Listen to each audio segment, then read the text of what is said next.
Bonjour, j'espère que vous vous portez bien, que la journée se déroule à merveille, où que vous soyez.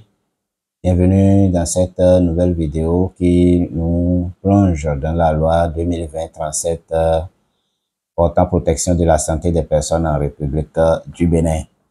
Nous avons, dans la précédente vidéo, passé en revue les rôles des organisations professionnelles de santé, des prestataires privés promoteurs des services de santé et de l'État. Nous allons, dans cette petite capsule vidéo, voir les rôles que les populations elles-mêmes ont à jouer, la place des collectivités territoriales ainsi que de l'autorité de régulation du secteur de la santé et bien entendu, si le temps le permet, le rôle du ministère en charge de la santé et des conseils nationaux. Nous allons essayer, dans la mesure du possible, de tenir dans le temps sans pour autant escamoter les informations qu'il nous faut. Qui que vous soyez, d'où que vous nous suivez, nous vous invitons à partager cette vidéo, à faire liker vos proches et à vous abonner à nous pour que pour les prochaines vidéos, pour les prochaines capsules, vous puissiez recevoir des notifications. Vos likes, vos commentaires et vos partages nous encouragent à continuer cette aventure et nous permet de pouvoir atteindre des seuils au niveau de nos différents canaux qui nous facilitent la tâche pour les prochaines étapes. Merci beaucoup et bonne écoute à nous tous.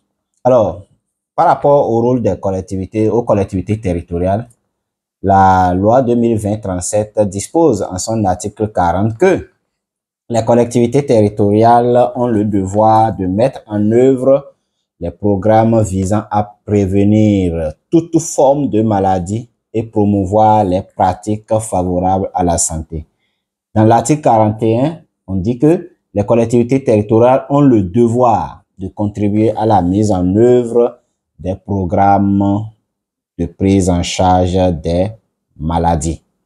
Et dans l'article 42 nouveau, il est stipulé que les modalités de transfert de l'État aux collectivités territoriales des ressources humaines, matérielles et financières nécessaires en matière de santé sont fixées par décret pris en Conseil des ministres. Le chapitre 6 de ce titre 3 évoque la place des populations dans la protection de la santé des personnes en République du Bénin. Au niveau de l'article 43, on dit « La population est le bénéficiaire des soins de santé et des actes de prévention. Elle adopte des comportements favorables à la promotion du bien-être individuel et collectif. Elle intervient en tant que citoyen, usager et client ou par l'intermédiaire des organisations de la société civile ou de défense des consommateurs et des malades. » Je reprends cet alinéa de l'article 43. Elle intervient, elle pour population, elle intervient en tant que citoyen, usager, client. 3 niveaux d'intervention directe de la population ou alors par l'intermédiaire des organisations de la société civile ou de défense des consommateurs ou des malades. C'est important pour nous de le savoir, les possibilités qui sont offertes à chaque citoyen pour pouvoir accéder à des soins et services de santé de qualité. L'article 44, quant à lui, stipule que la population contribue au financement du système de santé et à l'élimination de la barrière financière à l'accès au système de santé par les mécanismes de participation, de solidarité et de mutualisation des risques. C'est un article important. La population contribue au financement du système de santé, à l'élimination de la barrière financière à l'accès au système de santé par les mécanismes de participation, de solidarité et de mutualisation des risques. C'est indispensable que nous sachions ça. L'accès financier aux services, aux soins et services de santé est une problématique majeure pour nos populations et il est important par rapport à cet accès financier-là que des mécanismes soient mis en place. Et parmi les mécanismes, on parle de participation, de solidarité et surtout de mutualisation des risques. La mutualisation des risques appelle à avoir une couverture maladie dans notre société. L'article 45 nouveau dit que chaque individu, à l'occasion de l'utilisation des services de santé, fait preuve de responsabilité, de discipline, de probité, d'esprit d'équipe, de dévouement, d'équité, de transparence et d'intégrité. Ça, c'est des devoirs que nous avons en tant qu'usagers des services de santé. Elle coopère avec les autres parties prenantes du système de santé, elle pour la population bien entendu, pour la disponibilité d'une offre de soins et la dispensation des services de santé de qualité. Par rapport à l'autorité de régulation du secteur de la santé, il y a deux articles principalement qui concernent cette autorité qui a été mise en place et qui fonctionne dans notre État.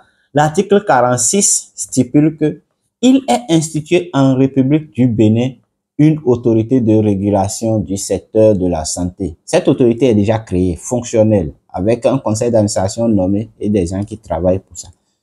Elle fait des missions régulières sur le terrain pour s'assurer de la qualité des services et soins de santé, des infrastructures disponibles et autres, et fait des propositions.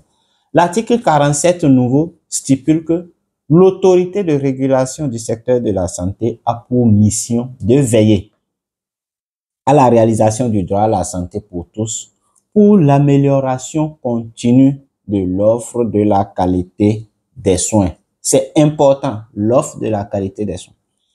Un décret pris en Conseil des ministres précise les attributions, l'organisation et le fonctionnement de l'autorité de régulation du secteur de la santé.